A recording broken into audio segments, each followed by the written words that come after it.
Last time she was here, I think it was about a couple of months ago when we had the carbon accounting panel discussion roundtable with CBGA, the Center for uh, Budgetary Governance Accounting. And I found her well researched thoughts on carbon accounting something to be of great interest, not just to the Center for Sustainable Development, but overall for economic students. So, next time I told her that whenever you're visiting Pune, we must have you over. Unfortunately, today we have got several exams which are scheduled here, and there's also a faculty meeting which is cropped up at the last moment. Actually, it was scheduled just yesterday, and therefore we don't have any faculty. Otherwise, we have a good attendance of the faculty for these kind of programs. But excusing for this discrepancy, I'm sure we still have a very enriching experience that we will go through, that Professor Sound will take us. um, I just would like to felicitate Professor Ray with a small token of appreciation for coming here. So, this is a book which is written by Gandhi ji on his mentor. Okay. So, This is priceless. yeah. So, a little bit about the background of Gokhale Institute. I'm sure you know that you've been working in the space for a very long time. So, we are a 93-year-old institution, and we are a university since 1992, founded by the Servants of India Society, Gopal Krishna Gokhale, who was the mentor, political guru of MK Gandhi, as well as Jinnah. The Center for Sustainable Development, which I am a part of, as well as some of my colleagues here and Mahesh here, is essentially looking at applied research. So we are working on uh, themes like renewable energy. We are looking at rural village development. We are looking at bioeconomy as a project, so on and so forth. So we have several things. Water is another theme that we are working on very closely. That so the Center for Sustainable Development, we have a very strong association with the Pune International Center. So PIC, as you probably already know, is a think tank which was started by Professor Mashilkar and Dr. Vijay Kelkar, and both of them are very actively involved. So I and Mahesh are part of the energy, environment, climate change. So as Siddharth has been with us for a very long time, and the energy, environment, climate change is led by Professor Amitabh Malik. And through this association of PIC with CSD, we are working on the smart microgrid project, which we are very keen on implementing it here in the Gokhale Institute. We're also working on sustainable mobility as a project, where we're working with hydrogen, CBG, and things like that, and in the bioeconomy thing. So that's a very brief introduction of CSD, of Gokhale Institute, and PIC. We have some PIC people also in this room today, right? I would request Mahesh to come and introduce our speaker for the day. Thank you, Gurudas. A very warm welcome to our guest. Uh, I would just like to tell briefly about her background. Professor Shawn Ray is an economist specializing in industry and international trade issues. Her research focus spans three areas: international trade and industry, low carbon growth, and financial inclusion. Her PhD in economics from Jawaharlal Nehru University examined the role of intellectual property rights in transferring technology to developing countries. Her latest book is Global Cooperation and G20, Role of the Finance Track, which was published in 2023. She is the author of Global Value Chains and the Missing Link, Cases from Indian Industry, which was again published by Rutledge in 2018. She's a visiting professor at Acreer, New Delhi, and we are really glad to have you here, ma'am. And EV transition in India is the topic that she would share her insights with us. A very pertinent topic. It's all of us, I'm sure, who have gathered here are keen to know about the overall EVs, the role of EVs in the modern decarbonization, of course, but overall economy and industry as a whole. So without further ado, I'll invite Professor Shawn to come and deliver the lecture. Thank you. Good afternoon. Thank you for the invitation, and it's a pleasure to be here. Okay, so I'll be talking about the EV transition in India, and this is broadly the outline of my presentation. Why is it necessary? I'll be talking about various facets of the transition. Supply chains and critical minerals. This is something that we read in the newspapers often, that we don't have lithium, so what should be done, etc. I'll be talking about investment necessary for. Oh, sorry, I should change it. Yeah, yeah. Investment necessary for the transition, the skilling, and the workforce requirement. Regulations, both central and state, and then briefly about geopolitics, because this is the most interesting thing that is happening worldwide, and every country seems to be wanting a piece of this transition, but it's like the new oil in some sense, and then of course with the way ahead. Um, yeah. So the facets of the EV transition, EV transition in India is very interesting. Firstly, because it is driven by two-wheelers and three-wheelers, and unlike other countries where it is driven by four-wheelers. And initially, I thought, I mean, the government was really concerned that why is the four-wheeler part not picking up. But I think India actually stands out in many ways in everything, and this is as far as the EV transition is concerned, this is what it is.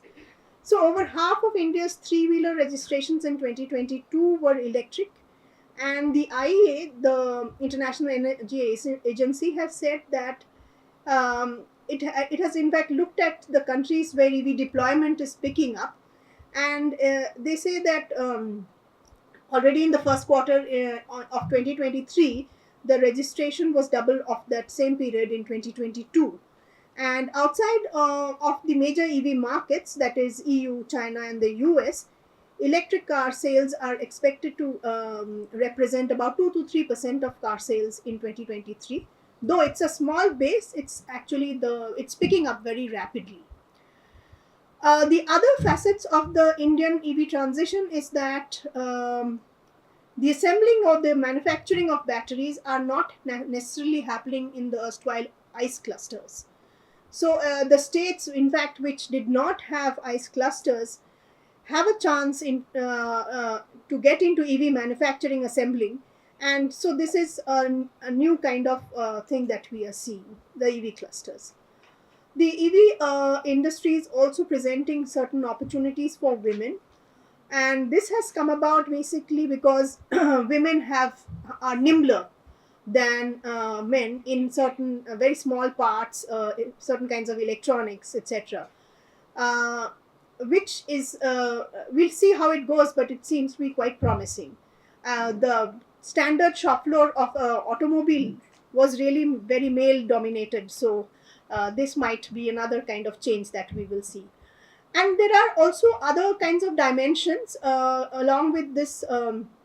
The manufacturing coming up in states which were not ICE clusters, there is just a transition or a spatial dimension to this whole thing. So I'll touch upon briefly on some of these issues, not necessarily all. So again, continuing with what IEA has predicted for these three countries, for India, Thailand, and Indonesia. For India, the EV and component manufacturing is ramping up. It is supported by the government's $3.2 billion incentive programs. And I'll be talking about both the FAME and the PLI and what does it mean in terms of that. And so in all three countries, in India, Thailand, and Indonesia, a lot of government support has actually gone into making developing the base in those countries. And starting from a small base, these countries are now actually the EV penetration is picking up really very fast. So this graph basically shows the EV penetration in 2021, and you can see that India is right at the right hand side at about 2%. In 2022 and 2023, it's increased somewhat, but it has still a long way to go. And of course, the major countries driving the transition are the Netherlands, Germany, Canada. So then coming to the next part of the talk on supply chains. And in supply chains, there are certain things that are very important. I'll talk about the critical minerals in a bit, but before we go to that, I'll talk about the chain in particular, the EV chain, what it looks like. Now, the top portion, the top diagram, you can see that it gives you the chain. So you start with you start with raw materials, battery production, to vehicle production, EV services, EV component recycling. And the bottom panel shows you how the EV works. So the power goes into the battery, which then goes into the controller, which goes into the motor, the gearing on the transmission, and the wheels, and the power comes out. Now, one thing to note is that so the way an electric car works is slightly different from the way ICE engine works.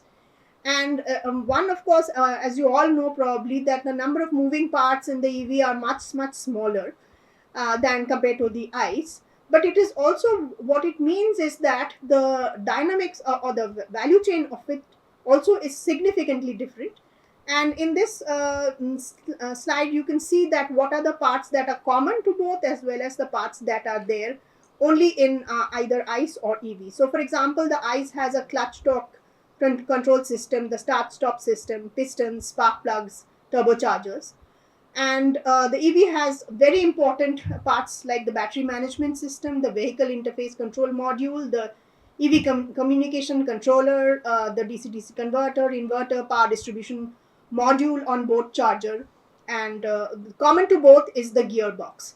Now, right away you can note that, and I'll come back to this point later, that the parts, since the parts are different, the skills needed to make these parts are also going to be very different. And when we talk about the skill gap as far as the EV is concerned, this is where this comes in, that it's not the same kind of competencies that you're looking at. Electronics or electrical parts are very much more important in the EV, and that's not the case, of course, with the ICE engine, and hence these two are completely different value chains.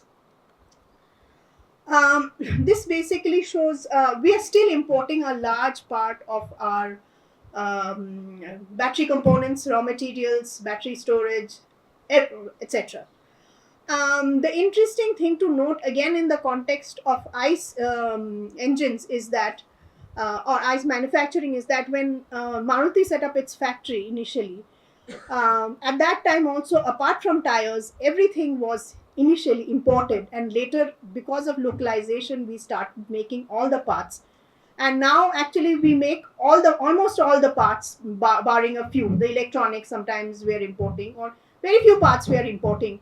Now, so which means that even for the EV, that there is much hope that, although we may be importing a lot of parts today, if we develop the competencies, we can actually, our imports would come down.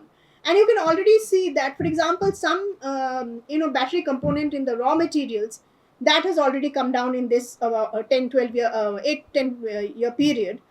But other things have gone up. For example, battery storage has gone up, then charging infrastructure has gone up, and then almost manufacturing of the automobile or the vehicle, that part has come down. This is basically the EV battery economy. So you start with the cell and battery packs manufacturing, where the raw materials are and the intermediary supply chains work, and then you go to parts like the battery charging or the swapping, and the vehicle to grid charging. Once that is done, or you also have the second use after the first life in cars, and then you come to the end of life use, battery recycling, and feedback into the supply chain. Now, all of these basically, are very important for the economy, the EV battery economy. And I will not be focusing on all of this, but it is important. So when we talk about, the EV economy, we have to keep in mind that all of these are parts of the EV economy. So coming next to critical minerals, what are critical minerals and why are they important? The IEA again has estimated that to hit net zero globally by 2050, 6 times more critical minerals will be required in 2040 than today. And a lot of countries have lack access to capital to secure critical minerals, and critical minerals are not found in those countries. But there are other concerns as well. There are environmental and social concerns across the mineral value chain. For example, use of child labor in certain countries. So it is not all I mean, there are problems as well, and we have to be mindful of those as well. So basically, the two components of the EVs, that is EV motors and batteries, they account for the major part of the critical minerals. And while the battery technology is evolving, the you know the critical minerals that are now very important are things like lithium, cobalt, nickel, etc. And these are most of these critical minerals are actually not found in the country, and so I will come to that. um, so before I come to that, in fact, this graph actually shows you that what are the critical minerals that are used in the EV as well as some other kind of power generation. So the one on top, the bar on top, you can see that is the electric car, which uses, apart from anything else, it uses a lot of copper, it uses lithium, nickel, and a little bit of manganese, cobalt, graphite. The conventional car only uses copper and manganese. And then you can see that there are, as far as onshore and offshore wind, etc., also uses a lot of critical minerals. So it's not only in EV batteries that critical minerals are important, and across the renewable space, in many cases, critical minerals have become very important. The government of India last year notified a list of 30 critical minerals, and most of things like lithium, cobalt, nickel, etc., are very important as far as India is concerned. But one thing that it comes to the these things are used in these critical minerals, lithium, cobalt, nickel, etc., are used in very small amounts. The critical mineral that is going to cause a lot of problems for India is actually copper, because we use a lot of copper, and its use varies across. I mean, it could be used in many other industries apart from EV batteries. So basically, so let me come to there are other issues also with the critical mineral supply chain, because some of these, for example, lithium production is in areas which have very high water stress, so apart from the other kind of problems. And the development of new mines on an average takes 17 years from discovery to production. So you may have read the news last year or year before that Jammu Kashmir report, there were some reports that lithium was found in Jammu Kashmir, and some, I think, parts of Rajasthan have also reported. Now, the thing is that if it takes 17 years, the question then comes is that, is lithium also still going to be as important as it is 17 years down the line as it is today, or will the technologies develop that lithium becomes not that important, and there are other critical minerals that become important?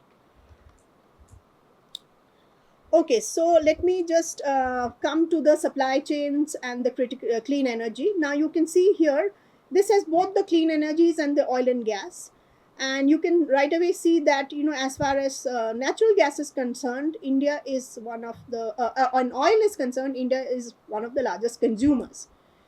As far as the clean energies is concerned, India is only features in the wind turbine and components, but none of the other technologies or processing or materials, etc., India has any competency. So we still have a very long way to go as far as most of these minerals are concerned. So coming to the question, where are these critical minerals found? So copper, for example, 42% is found in China. Lithium, about 46% is found in Australia, and so on. And right away, you can see that the only two critical minerals that India has is a bit of graphite and a bit of manganese, and none of the others. And these are the countries from where we are actually now sourcing the critical minerals. So we are sourcing copper ore from Australia and Indonesia, lithium from Argentina, Australia. India is the second largest importer of cobalt, and it's being sourced from China and Germany and USA. So the next issue is I'll turn to is investments. As the electric vehicle sector grows in the country, investment is required, and there has been some estimates that about $180 billion would be required, and this basically, covers the entire chain. So it covers the costs of vehicles, electric vehicle supply equipment, and batteries. And the EV finance market has been estimated at rupees 3.7 lakh crores, which of course is a huge amount. I'll be briefly talking about some, collaborations and investment made by some of the top major OEMs. So, for example, Tata Motors set up a new subsidiary, Tata Passenger Electric Mobility Limited, and they have plans to launch two EVs till 2025. Tata, of course, is the largest seller of four-wheelers in the country with the Tata Nexon and the other brands. And of the $2 billion amount, the first round of infusion of rupees 3750 crores was completed in March 2022. Similarly, other companies like Ashok Leyland and Switch Mobility have come together. They have said that they will actually invest about 100 million pounds. Then you have the Mahindra Group. Mahindra Group have actually come together, and they have planned to invest about $1 billion between FY24 and 27. And Maruti Suzuki is also it's actually setting up a global electrification R&D hub in India. It's and they have set up actually a joint venture company called the Automotive Electronics Power Limited, which is held by Suzuki, Toshiba, and Denso. And they plan to manufacture about 30 million lithium ion cells by the year 2025, with a production capacity of 1 gigawatt hour. Now, if this actually comes, once it starts producing, this will be a game changer as far as India's ambitions are concerned. Now, we did an survey of a few experts to understand the barriers to investment, and the certain things that stood out for as far as investors are concerned. This is shown actually in the graph, in these graphs that you can see. The left hand side shows the respondents' concern regarding supply chains in the EV ecosystem. And right away, you can see that availability and price of battery cells was touted as very important, and availability and price of raw metals was also said very important. On the other hand, the three most and the important barriers for investment in electric mobility turns out that one was, of course, absence of clear targets for EV uptake. The other was insufficient fiscal incentives for EV infrastructure. So EV infrastructure turns out to be very important. Other than that, the respondents also said end of life, reusing, or recycling policies and regulations were also a cause for concern. So, just turning briefly to charging infrastructure, this is basically what the charging infrastructure, the map of charging infrastructure looks like. So, you have the public authorities, you have power utilities, you have the charging infra manufacturers, station operators, vehicle manufacturers, or the fleet operators, and then of course you could have, if it is in buildings, and then you need the location owners or the real estate owners for that. Certain examples of charging infrastructure, which are the companies doing this. For example, as far as manufacturing is concerned, we have companies like Delta Electronics, Mastech, ABB India, etc. And charging point operators, then you have ESSL, Tata Power, etc. Also, you have a lot of companies actually doing battery recycling. And in charging infrastructure, mostly three kinds of models are used, or charging models are used. So it could be things like subscription, charging for daily use, or per kilometer rates, or pay as you go, where there's no long run contract, but as you use it, you make the payment. And then battery as a service, this is something that is also becoming quite important. So once the life of the battery is over, then it could be actually be used for refurbishment or recycling. And then there are certain companies which are doing that in the case of India as well, and they're listed here.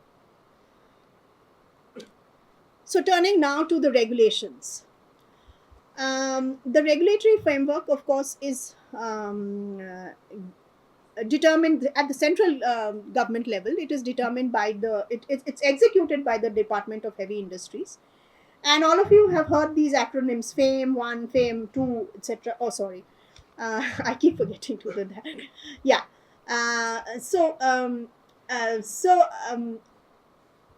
There was a target that actually set Niti Aayog gave, that by 2030, 70% of all commercial cars, 30% of private cars, 40% of buses, and 80% of two-wheelers and three-wheelers would be electric. Now, we are actually now about 6 years away from the 2030. And while many of the targets will not be met, particularly say for passenger cars or but for two-wheelers and maybe for buses, these targets could be met, but because there's a lot of investment that has gone in, both from the central government as well as a lot of states have also done certain things. So the policies at the center, the umbrella policy, of course, is the National Mission for Electric Mobility. And under it, what you have is the faster adoption of and manufacturing of hybrid and electric vehicles in the country, FAME 1. Initiated in 2015 and then FAME 2 in 2019. Apart from that, you also have what is called the Production Linked Incentive Scheme. There's been a reduction in the GST on EVs from a rate of about 12% to 5%. And Ministry of Power allowed the sale of electricity as a service for charging electric vehicles. And the Finance Minister also, in the budget speech of 2019-20, announced a tax deduction of rupees 1.5 lakh on the interest paid on loans taken to purchase electric vehicles. So NEMP has been the umbrella policy, as I mentioned. And apart from that, you have also the PLI scheme. And so let me talk about NEMP for a minute. So the government set up the National Council for Electric Mobility and the National Board for Electric Mobility, both of which intend to provide a common platform for initiatives. And it was the basis for which all these schemes, FAME 1 and FAME 2, etc., were then adopted. The phase 2 of the FAME was implemented from 1st April 2019 for a period of 23 years. And we hear that the FAME is likely to be extended. So you might have FAME 3 actually coming soon. And as part of FAME 2, 5095 electric buses to 64 cities and state transport corporations for intercity operation, 400 electric buses for intercity operation, and 100 electric buses for last mile connectivity to Delhi Metro Corporation were sanctioned. And incentives involved around rupees 2800 crores. So apart from that, for manufacturing, you had these two PLI schemes. One was PLI in auto and the other is the PLI in ACC, Advanced Cell Chemistry. Let me just talk about what happened to the PLI and ACC, because that is more relevant for our discussion right here. The commercial production is anticipated to commence by the end of this fiscal year. And the three companies that were actually shortlisted were Ola Cell Technologies, ACC Energy Storage Private Limited, and Reliance New Energy Battery Limited. And between them, they were given about 30 gigawatt hours of production capacity. Ola set up its cutting-edge manufacturing facility in Tamil Nadu. ACC Energy Storage is making their facility in Dharwad in Karnataka, and Reliance New Energy Battery Storage has its facility in Jamnagar, Gujarat. collectively, these firms have invested about 2090 crore collectively. And the fourth firm that was given, there was an auction, there was shortlisted. It was found that there was a problem with that, so that auction is happening again. Okay, so I have talked about EV policy, and then let me just come to the incentives of the at the state level. Now, incentives at the state level have both. There are both demand and supply side incentives. So, supply side incentives include things like manufacturing related exemptions and waivers. For example, tax exemptions, registration charge waivers, stamp duty exemption, etc. And then there is other things like supporting infrastructure related measures, investment and finance related, and some state governments have also given incentives apart from this, skilling, for example, or setting up of R&D facilities, etc. On the demand side, the incentives are purchase related, post purchase related, awareness related. This is very critical, because not only consumers need to be made aware that, for the entire life cycle of the EV, what would be the likely costs, and how, there is a lot of anxiety about range, charging infrastructure, what will happen to the EV if it rains, also things like that. So, and then also things like, there have been incidents of fire, so safety is a very important issue, and that also needs to be addressed. Briefly, I'll talk about the Maharashtra EV policy. Now, I understand that this advanced cell, the Gigafactory for manufacturing ACC, that's likely to become operational. It became operational last year, and that's on the outskirts of Pune. Apart from that, all EVs sold in the state shall be exempted from road tax for the duration of the policy. And other than that, the payment of fees for purpose of issue or renewal of registration certificates were exempted. The government of Maharashtra also said that they would create a state EV fund for promoting EV adoption, as well as other incentives for EV and EV infrastructure. With this includes fiscal incentives, and then the others are things like, about battery life, the anxiety about battery life, or resale values, how anxiety about that, to mitigate some of that.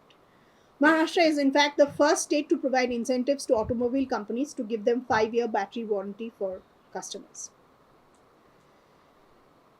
So next part, I will be talking briefly about the skilling and the workforce requirements. Now, the auto industry, the ICE auto industry, actually is one of the largest employers in the country. It employs about 32 million people, employed about 32 million people in 2018, and it's expected to employ about 45 million in 2026. This would actually also involve EVs. Now, it is expected that 1.2 lakh new jobs will be created, assuming the 30% share of EVs which the Niti Aayog had said was our target. Now, what this would translate into is that where are the skill gaps, and what do we need to do about that? NASSCOM has estimated that about 15 lakh engineering graduates pass out every year, and but the lowest is in actually electrical engineering, and the highest requirement for EVs across many of the skill parts are actually engineering graduates. So there could be a little bit of a shortage there, and there are parts that we need to identify where that gap is there, and accordingly, measures need to be taken. The other thing is that India has the highest growth in EV skills concentration among industry workers by country, and this was reported in the Green Skills report in 2023. So the issue of the skill gap has to be basically mapped by addressed by mapping the skill requirement of each segment with the number of people available to fulfill it. So, for example, for the the battery, BMS, charging infrastructure, they require chemistry and engineering knowledge, electric engineering knowledge. The electrical and the mechanical parts, they require a more electric and mechanical engineering knowledge. And then you have the electronics, IT, and the software connectivity data. that requires those kinds of skills. Now, it is possible that we may actually have a shortage in the electrical part, but not in the other parts. So then, accordingly, we need to identify where the gaps are and how the gaps need to be made up in each segment. If we were to actually go and if we want to achieve the 2030 target. Now, last section, I'll talk about geopolitics. This is, in fact, it's become quite interesting because every country in the world now, every major country in the world now is trying to actually get into EVs. And all of them are trying to get hold of those critical minerals, and every country is now trying to set up manufacturing or assembling facilities. So till recently, the cornerstone of energy was fossil fuels, and what EV will do, at least temporarily, is that the leaders in, say, oil, they are not going to be the leaders as far as these critical minerals are concerned, and there could be a temporary kind of instability till so the new leader emerges. And the other thing is that countries like the US and EU are really heavily involved in giving, as part of their industrial policy, they are investing in this transition. So, for example, the Inflation Reduction Act of the US has local content of batteries and associated critical minerals. The EU has a Net Zero Industry Act, and that includes various regulatory measures and incentives, such as 90% of EU's annual demand battery has to be sourced from the region. At the moment, 75% of all batteries are made in China. Now, as this table shows, that the current capacity in a lithium-ion cell battery is about 516 gigawatt hours, of which 77% is with China.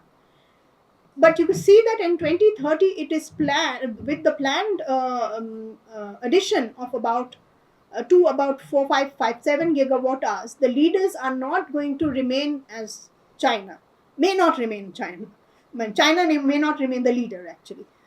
So it's expected the investment that is coming both from IRA and the EU's policies. Europe might have a 30% share, and North America might have about a 28% share. Notice also for the rest of Asia, which includes countries like Japan, South Korea, and India, the share is expected to go down, which means that these countries are not investing enough. Given the kind of investment the EU and US and maybe China is doing at the moment. Also note that China controls about 68% of cobalt, 65% of nickel, and 60% of lithium refining. So there is a clear, it's there on the slide. So there is a clear sort of bottleneck right there. And this is where the geopolitics is coming, that, who controls unlike oil, it's actually now the new sort of the game changer is China at the moment. But things can change. Because the technology is evolving. You could have other kinds of batteries, which come out. Sodium, sulfur, graphite, all of these are actually being, talked about. And which means that, this emphasis on lithium, cobalt, etc. might go down. So what is the way ahead? Energy security, of course, is very important, and as we decarbonize, we have to see how energy security can still be maintained. I have talked briefly about charging infrastructure, and in the Indian context, we see that there were certain facets of the transition that were that are very different from what is happening elsewhere. As far as the critical minerals are concerned, India does not have most of these critical minerals. India is actually investing a lot, but some of that may not be enough to go where we want to reach. There are certain gaps as far as skilling etc. are concerned, and we may need new courses etc. To identify those gaps and take care of the gaps. One thing that I forgot to mention is that apart from the engineering graduates that we would need, the other things that we would need as far as skilling is concerned is also mechanics. So you take out your EV and suppose there is a breakdown, it's not your roadside mechanic will not be able to take care of it. So you need to train mechanics to address that problem and at quite a large scale, and that can still be a problem. I have talked about other things, the regulations both at the central and the state level, and how that ties up with the industrial policy that some of the states have, or even countries like EU and US has. And finally, I have talked about geopolitics. Now, a large part of this is actually taken from a forthcoming book, and in fact, I would acknowledge help of Gino here, who's right here, because he was interning with me last year and he helped me with a lot of the material. It has 5 parts. Part one is the introduction. Part two has the upstream parts, which chapter on minerals and technology. Part three has discussions on manufacturing, so the value chain, imports of raw materials and components, FDI, and potential for exports at a future date. Part four is on the ecosystem, which talks about the policy and regulations at the central and the state level, and then there is financing and skills. And part five is conclusion and way ahead. Unfortunately, we don't know when that book is going to be available, but hopefully this year. Thank you for your attention. That with the current rate, we will be that the EV sector will kind of substantially contribute to those to achieving those targets. Okay. Yeah, that's a very important question. See, the thing is that when India has said that this is our net zero target, the sectoral targets have not been given, and we have actually, each sector is now trying to decide what its transition pathway will look like. Now, of course, the other thing is that it is possible that EVs can contribute to that, but you have to remember one thing: the electricity that is driving the EV is still made from coal, largely made from coal. So, unless we actually are making much more renewable energy and then charging the EVs with that, it is not still fully clean or green. So the bottleneck actually is how quickly can we transition away from coal, and there is a problem there also, because the coal economies of at least certain states are very huge. It's not the coal mining per se, it's the whole the transportation of coal and everything around coal, and there is a spatial dimension to that as well. Most of our coal producing states are located on the eastern part of the country. The renewable, at least solar and wind, are largely located on the western part of the country, which means that we would need a lot of uh, power demand management. And I'm not an energy expert, so I can't tell you that things about load balance and all that, but it's going to be very challenging if you actually try to do it across states, which means that every state, say, is moving away from coal. It would need to have the renewable energy nearby. It can't actually, you can't expect that renewable from Gujarat is going to work in Jharkhand. I mean, it's really, the distances are too much. So, but, and there might be other technical issues also. So the thing is that the transition, whether EV transition will drive the net zero story or not, that depends on so many factors.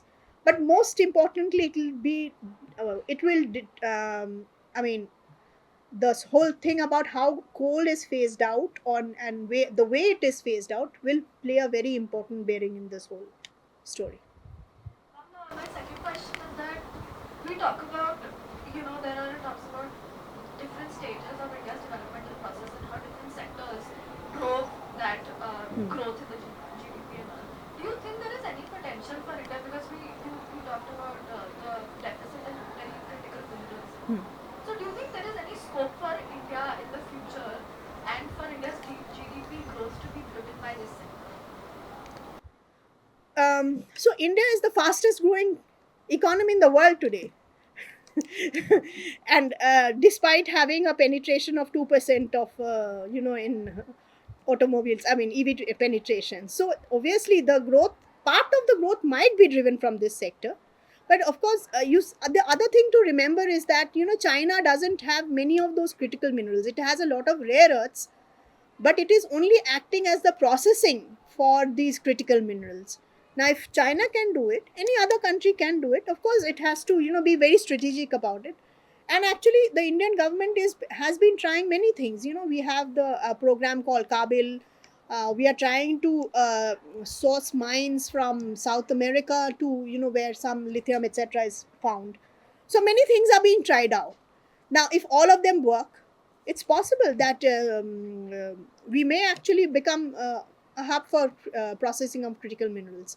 I mean, we are the hub for processing oil. We don't have any oil. So, first of all, thank you. Thanks for presenting this, and it was really insightful, to know. So, my question is regarding the policy. Hmm.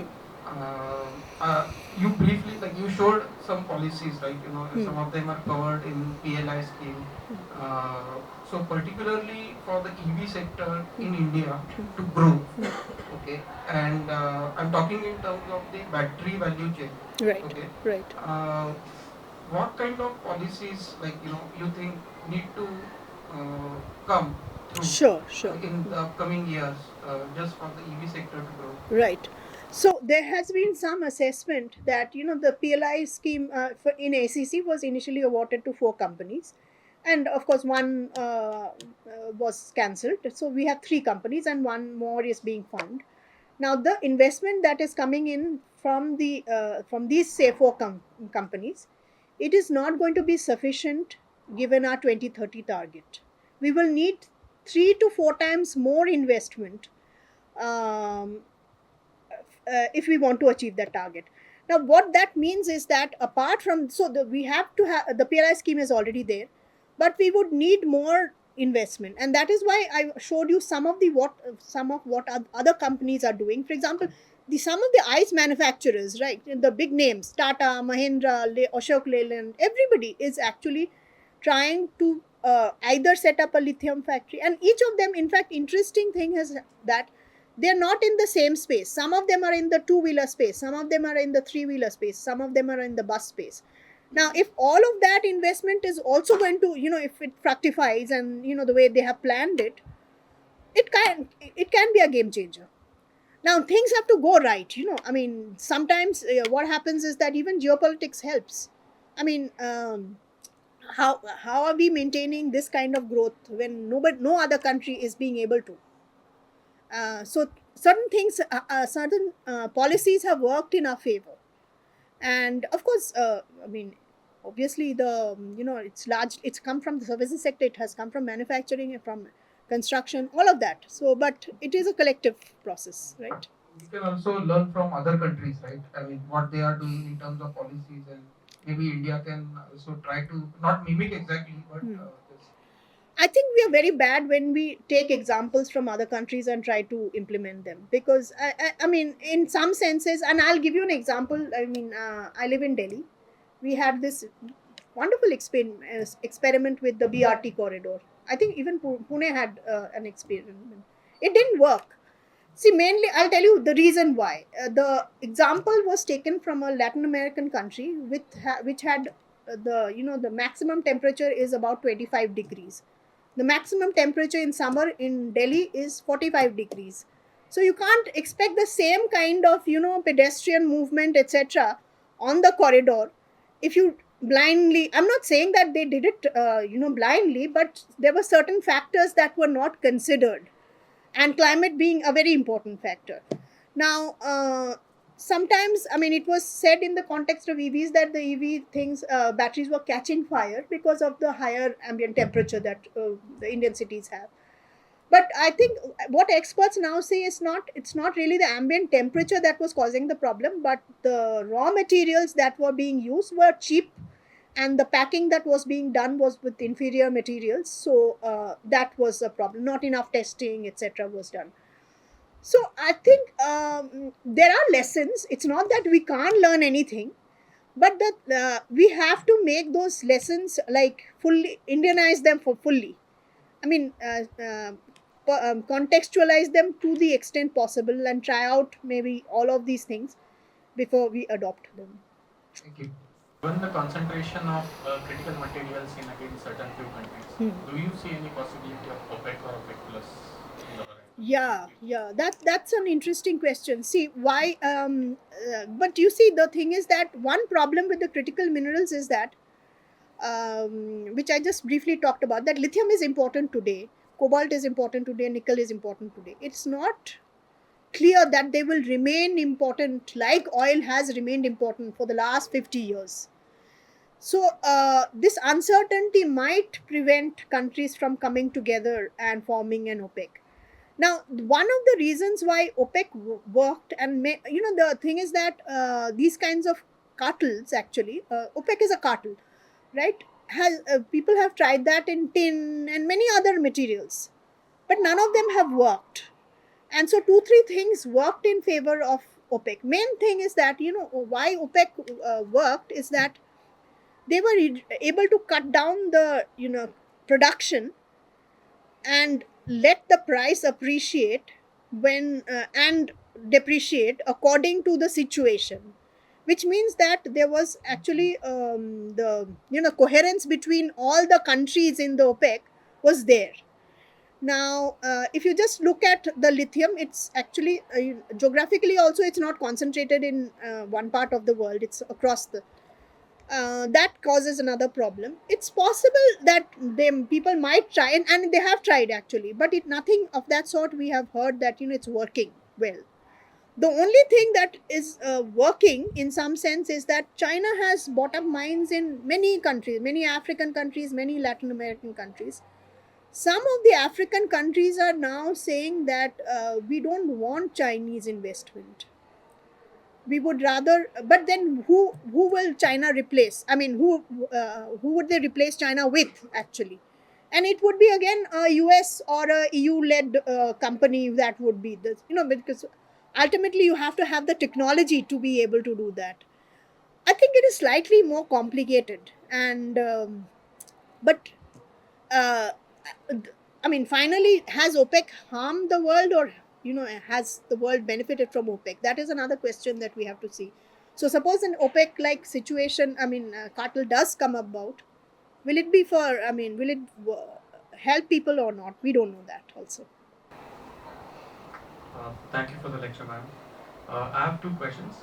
First is, you mentioned that there's going to be a 6 times more demand for critical minerals in the future for India. Out of these critical minerals, which of these has the highest carbon intensity, do you think? That's the first question. Second question, in terms of the future clean energy mix, especially for transport, what do you think it could look like 20 or 30 years down the line? Because we're investing in EVs, hydrogen, Right. biofuels. Yeah. It's a very important question. See, the thing is that what we need is life cycle assessments, and I don't think enough life cycle assessments have been done. That the whole process of production, extraction, mining, processing, etc. Are those processes also carbon intensive or not? We haven't looked at that right now. See, what countries are doing is that the battery technology, we have the lithium ion cell, we are now just trying to get hold of those cells, either by like getting the raw materials, or we are buying the batteries. We are not really looking at that question, which we will have to do very soon actually. But without a life cycle assessment, we won't know these questions. I mean, answers to these questions. And there are other problems as well. Use of child labor, or if it is lithium, say for example, is found in water degraded areas. So now, if you keep on mining lithium, it's possible that those areas get further degraded. So is that a good thing or not? Now, I don't think, I mean, many countries are doing these assessments, but I won't be able to give you an answer as that which is better than what at the moment. But definitely we need those assessments without question. So another influencer of how much the demand increases, another another influencer of how quickly the demand rises is what is the charging infrastructure. Yeah, You yeah. have mentioned your charging infrastructure. So recently we did a roundtable discussion on what is preventing charging infrastructure from diffusing in society. Hmm. And the answer was quite obvious. There are multiple agencies which are involved in Right, this. Landowners, charge point operators, uh, publicity of these things. So all of this, and there is no binding policy which can actually bring all these things together Hmm. to create an infrastructure, to create an atmosphere which is conducive to charge point operators Right. as well as landowners Hmm. to get on to the business of No, absolutely, charging. absolutely. Hmm. So, what would you say should be a strong driver of government intervention which needs to come in to diffuse the charge point? Right. I think because this is going to impact the mobility of a city, probably the scale at which you can do it is at the city level. You plan it for the city because you have these so many other modes of transport. So you have your EVs, you need your charging points for that. But you also have your the metro rail, or you have the other standard two wheelers, four wheelers, etc. And the it's not an easy answer. It's a very difficult issue, because the thing is that it depends. And then you have the issue of air pollution. Certain cities are more impacted by air pollution. Again, I would give the example of Delhi. It's so bad in, like, just before after Diwali or around that time. So I think one needs to find the solution at the city level, and what will work for one city may not work for another city. Again, climate being another factor. And you see, I'll just give you an example how things get complicated. Delhi Metro works quite well, right? And but the last mile connectivity was an issue always, right? So what they did is that they gave those licenses to those e-rickshaws. In some sense, which could carry, say, about 4 to 5 people. But how would the what they hadn't thought about is that how should the metro station be designed so that each of these would not crowd the space. And they could easily, instead of like, there would be easy mobility. That was not thought, because the last mile thing came after the metro stations were designed. And so in all, a lot of policies this happens, like, you realize the problem after something has been done, and it's very difficult to undo that. And somebody had suggested, I think some urban planner, that if you had designed your stations just a slightly different way, you wouldn't have those problems. They could have all had their backs to the station, instead of being lined up on the road along the station, and all of them. That would have made the exit much much faster. And it's a simple design thing, not a big thing. But that's what the thing is. That, so suppose you think that I need, so the important question as far as charging is concerned, where should it be located? It can be, of course, if it is private, it can be located in residential buildings. So you go, the next residential buildings that come up might all have those charging points. But suppose you want to set it up also as in different parts of the city. The other thing to note is that the charging will take 20 to 25 minutes. Now, what does the passenger or the passengers do in the meantime? Right. So one of the things that has been suggested, that you have these in and out kind of shops in electric in petrol pumps. You could have a similar kind of thing, or a cafe or something, where, so you've exited your electric vehicle in 45 degrees. You can't be standing there for 25 minutes. If you have a cafe which is nearby, then you can do the design accordingly, and then it can, they can sell other things there or whatever.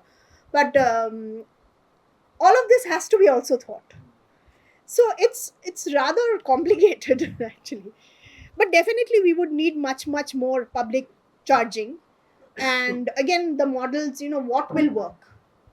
I mean, till we had, Delhi, again, example from Delhi is that the power supply was privatized, like about 10-15 years back. But one of the power companies worked quite well, but the other didn't.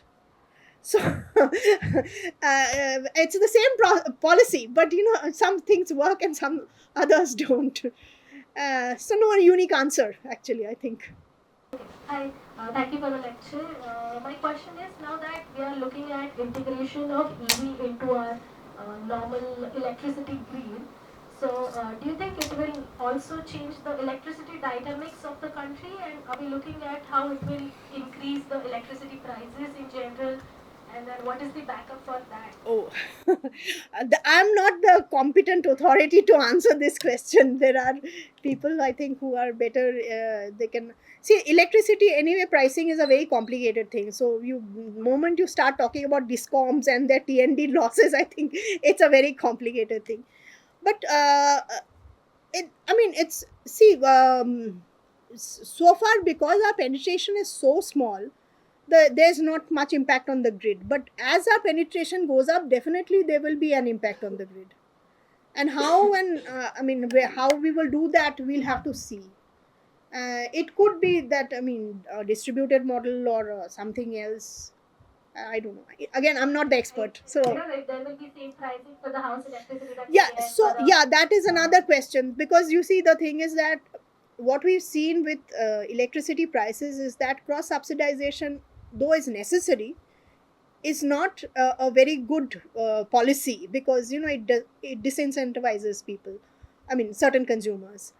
So here also, again, we'll have to see that, if you see, what happens is that, when you're trying to sell a new product, sometimes an incentive is given, like the subsidy that is being given, but then with the expectation that that will go away. The subsidy can't be there for forever, like, when the industry matures a bit, it has to go away. Now only then should the caveat, with that caveat, should the subsidy be given. Otherwise, then you're like, everything is free: water, electricity, EV charging, everything becomes free. That's very unsustainable as far as the country is concerned, right? unfortunately there's no discussion about this. No, When no. we talk about No, EV, we don't absolutely. talk about electricity at all. No, absolutely. There's not much discussion, because I think, still we are thinking about, like, whenever we are talking about transition, we are talking still about coal and gas. And in fact, gas will be another major problem, because between coal and gas, that's 70% of our like primary energy sources, right? Great. Thank you, Professor Son. I think it's a huge area, as we would have seen, and I think a great job in terms of giving us an overview of all aspects of the EV transition that's going to happen, right from the supply chain to the policy to the talent. It's a huge area. But thank you so much for simplifying it for us and sharing it with all of us. I'm sure all of us are better equipped to understand this EV transition. More importantly, we live in Pune. So Pune, as all of you know, is a hub for all the automobile industry, plus institutes that we have. We have chemical engineering, National Chemical Laboratory. So Pune, in that sense, is very well situated in terms of making use of all this knowledge, and contributing our own in our own way to this transition. But thank you so much for coming here, and thank you so much, all of you, for joining us for this uh, quick talk on EV, quick but elaborate talk on EV transition. We just conclude the topic today, but of course she will be here, and we'll also look forward to the book that's going to be on its way, and I'm sure we'll get benefited with that. But with that, I'll conclude this session. Thank you so much. Thank you.